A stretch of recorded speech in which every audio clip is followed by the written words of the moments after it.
এটা হচ্ছে জয়দেবপুর মাছ বাজার।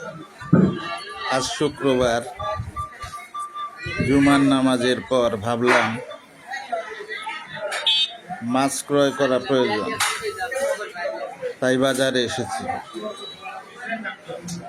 বাজার অনেকটাই ফাঁকা। এই সময়টা সাধারণত এমনিও মানুষজন কম থাকে।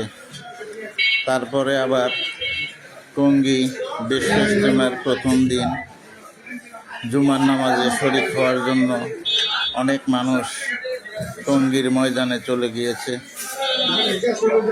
ভাবলাম বাজারে কি কি মাছ উঠেছে সেগুলো আপনাদের সাথে শেয়ার করে দেখাই। এই উদ্দেশ্যেই মূলত আমার ভিডিওটি করা।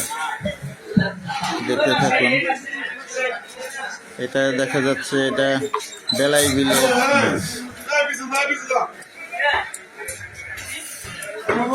রুই মাছ, এটা ফ্রিগেট, রুই মাছ, নদীর বেলে মাছ,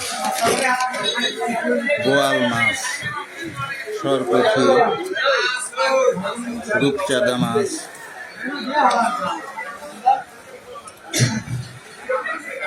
বাহারি মাছ উঠেছে বাজারে।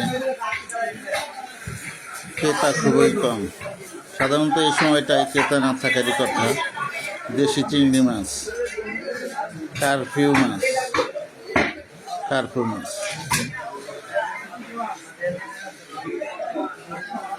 অনেকটাই ফাঁকা। অনেক দোকানিও নাই এই সময়, দুপুরে লাঞ্চের সময়।